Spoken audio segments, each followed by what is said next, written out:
Baik Bapak Ibu dan saudara-saudari yang dikasihi oleh Tuhan, saya menyapa kita semua. Yahuwu Shalom. Shalom.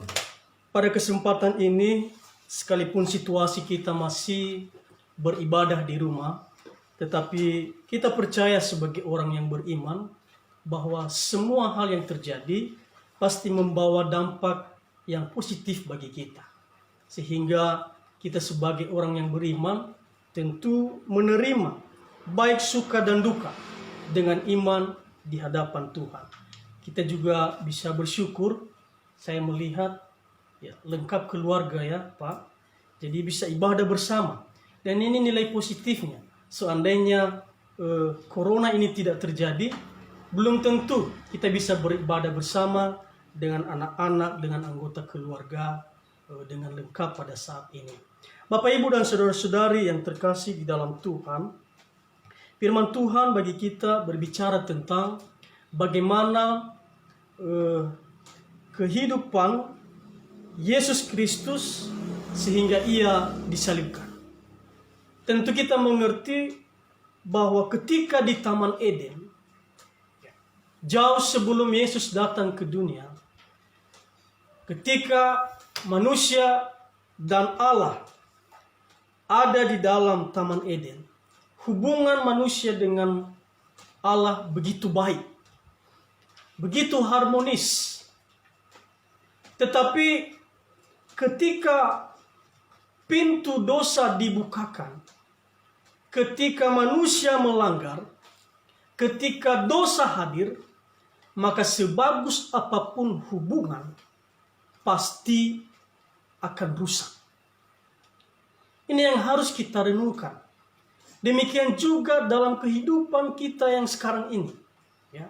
Sehebat apapun, sebagus apapun hubungan yang sudah kita bangun, apabila satu pihak membuka pintu untuk adanya dosa, maka hubungan itu pasti akan hancur. Untuk itu, marilah kita bijaksana karena dosa begitu serius. Ya.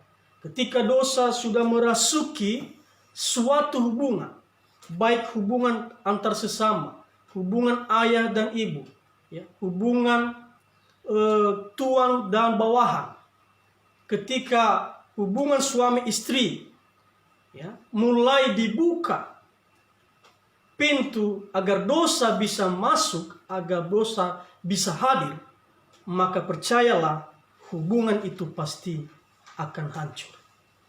Jadi marilah kita merenungkan bahwa dosa itu begitu serius. Bahkan dosa itu selalu meminta bayaran. Dosa itu selalu meminta tumbal. Untuk itu, sebelum kita melakukannya, marilah kita merenungkan, karena kebanyakan kita manusia hanya mau enaknya saja. Dan kita tidak bisa menebus dosa itu. Manusia tidak bisa menyelamatkan dirinya, bahkan sesamanya. Ya. Orang tua tidak bisa menyelamatkan dosa anaknya. Anak tidak bisa menyelamatkan dosa orang tuanya. Dan dengan melihat situasi itu, maka Yesus, maka Allah mengambil inisiatif. Sehingga dia mengambil inisiatif untuk menebus dosa manusia. Itulah yang kita renungkan pada saat ini.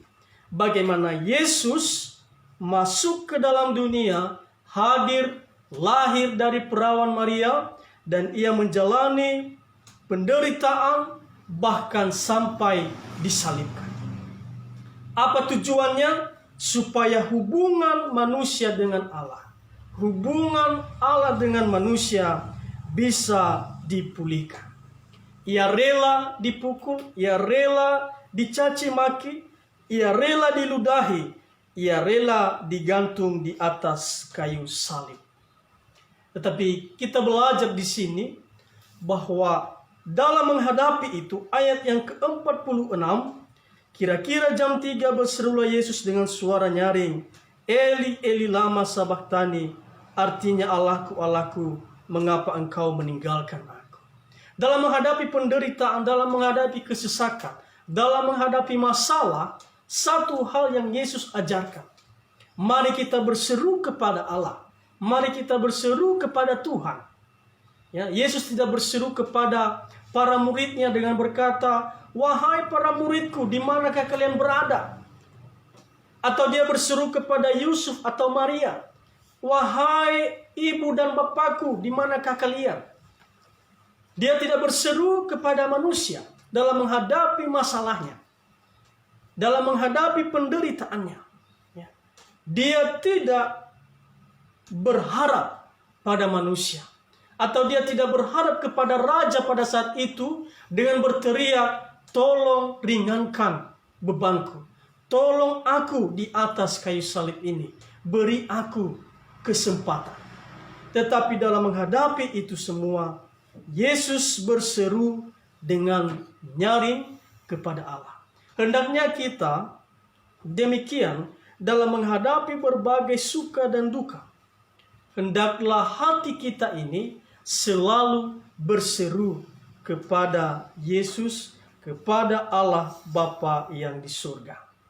Bapak, Ibu, dan saudara-saudari yang terkasih, ketika Yesus berbicara, ketika Yesus bersuara, ketika Yesus menyampaikan apa yang baik itu, maka tak sedikit orang yang menganggap itu sebagai hal yang salah.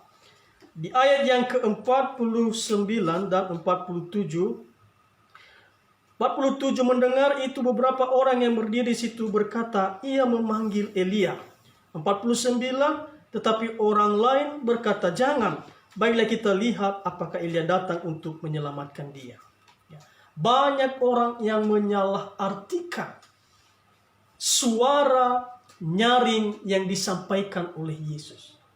Ya, bahkan di tengah-tengah detik-detik kematiannya, ia masih disalahartikan. Ya, ia masih dianggap pembuat hal-hal yang tidak baik. Ya, lefanema ekhura. Ya, asesilah bebegeziledu. Ketika suara yang baik kita sampaikan, maka pasti ada hal-hal, ada suasana, ada orang-orang yang mengubah itu menjadi sesuatu yang tidak baik. Ada yang menyalahartikan. Demikian dalam kehidupan kita.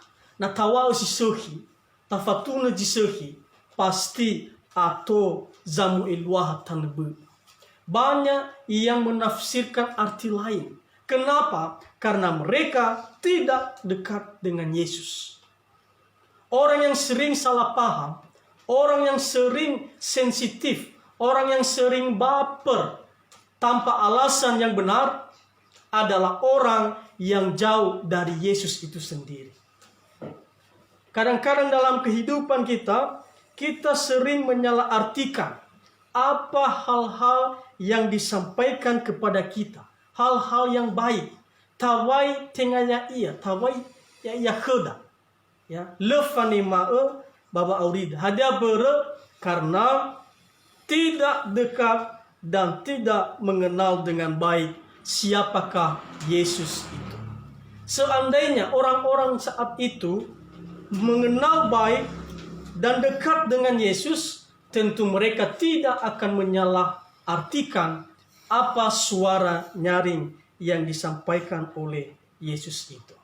Hendaknya kita demikian, jikalau ada hal-hal yang kita dengar, marilah kita melihat itu semua dengan sisi yang positif.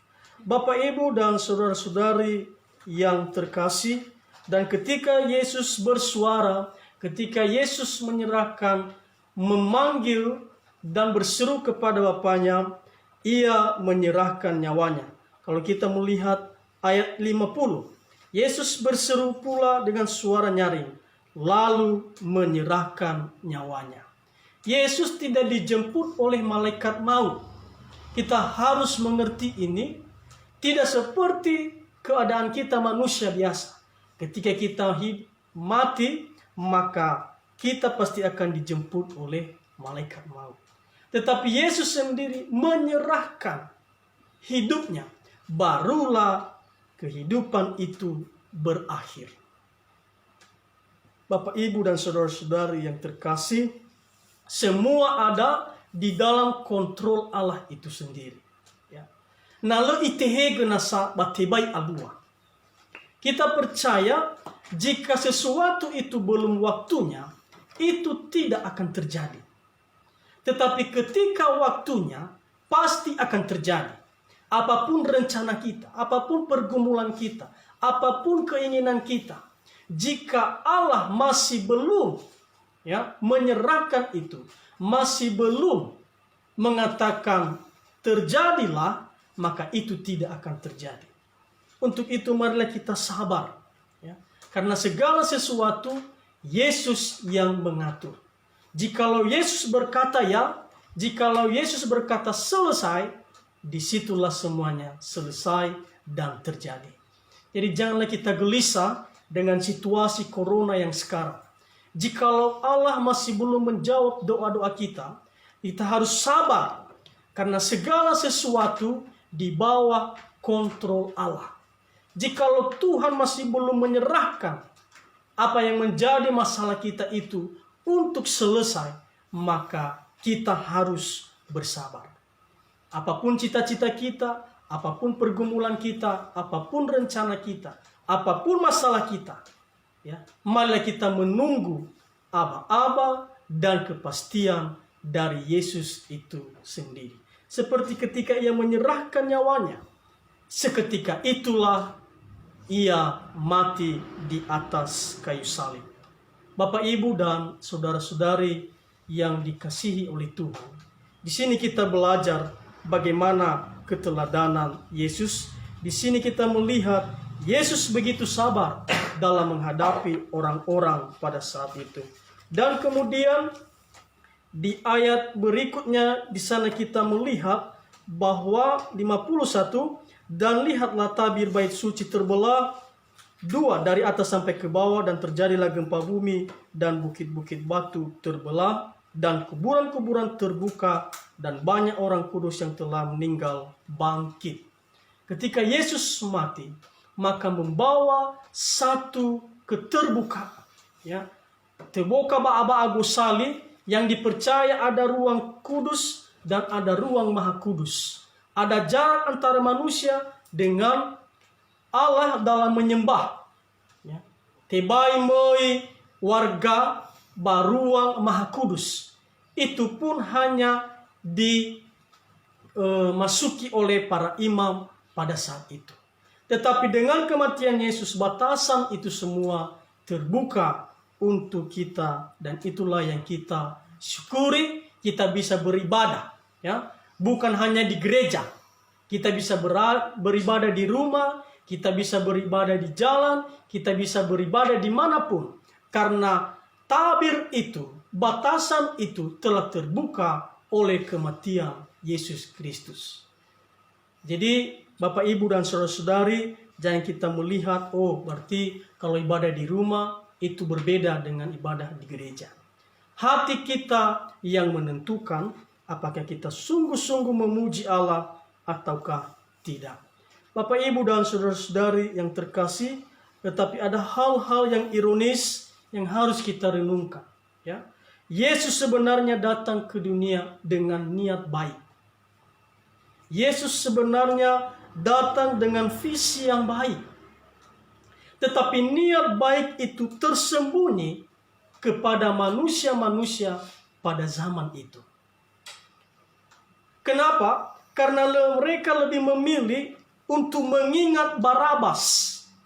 Sehingga mereka meminta supaya membebaskan Barabas dan menyalibkan Yesus dalam kehidupan mereka. Kadang-kadang juga demikian dalam kehidupan kita. Kadang niat baik kita yang tersembunyi tidak dilihat oleh sesama kita. Kadang-kadang keinginan baik kita yang ada di dalam diri kita disalahartikan dan tidak bisa dilihat oleh sesama kita. Tetapi percayalah, niat baik itu di suatu saat akan menjadi sinar yang bisa membawa terang dalam kehidupan kita berkeluarga, teman, dan dimanapun kita berada. Jika kita mempunyai niat baik, percayalah Yesus pasti akan menyertai kita. Ya. Nah, sehi baka dededa, ba sehi lua-lua wa aurida. Nah, le sehi gira erada, ba le sehi lua-lua wa aurida. Jangan kecewa jika niat baik kita yang kita bangun, niat baik kita yang kita mau sampaikan tidak diterima oleh orang. Karena kita percaya kita akan menuai pada waktu yang Tuhan izinkan.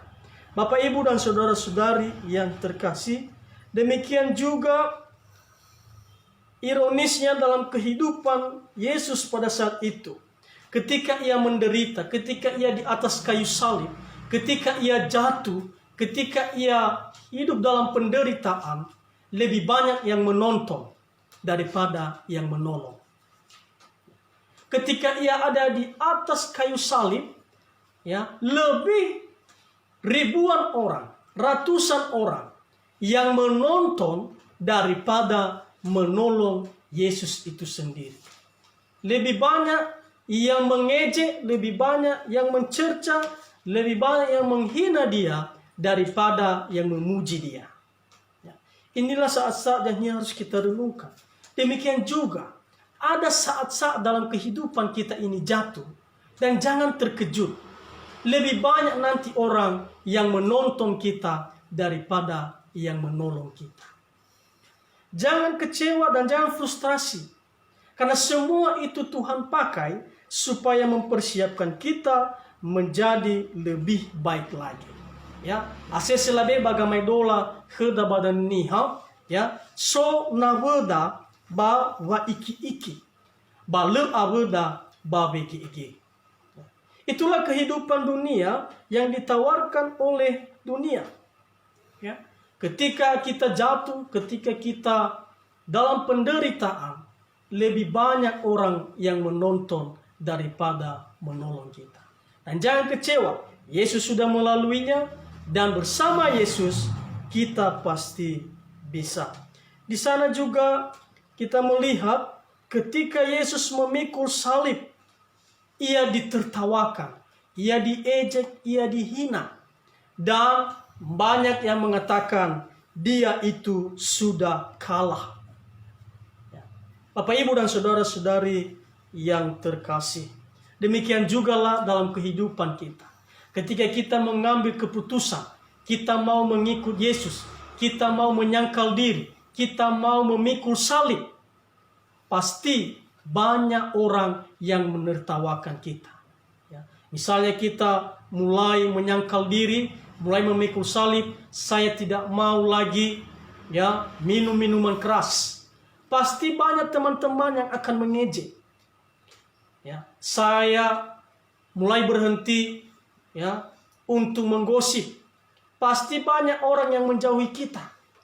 Saya berhenti untuk masuk dalam kehidupan narkoba. Pasti banyak yang akan menertawakan dan mengejek kita.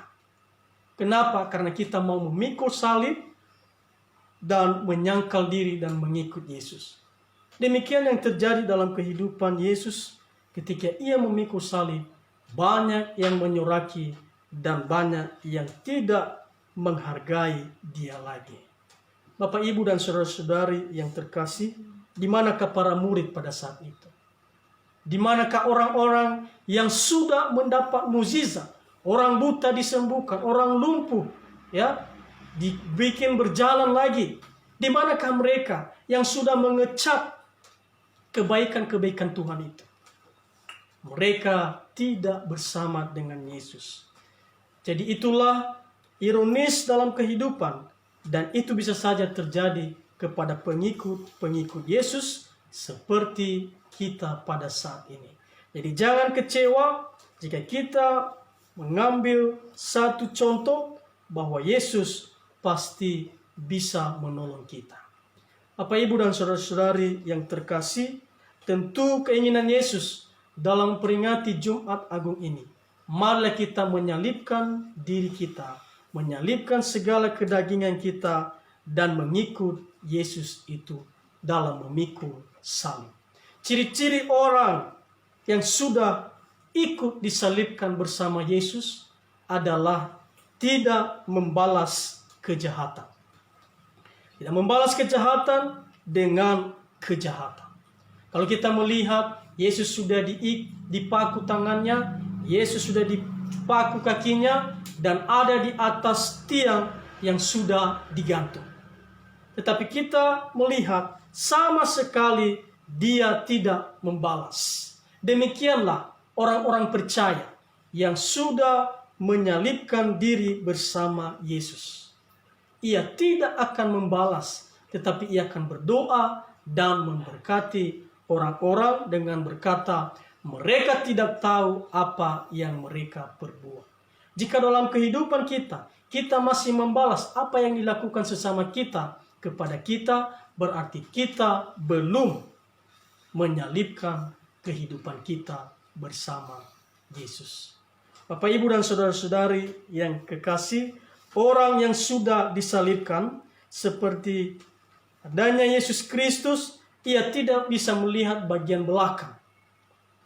Apa artinya itu? Orang-orang yang disalibkan tidak lagi kembali kepada masa lalu yang kelam.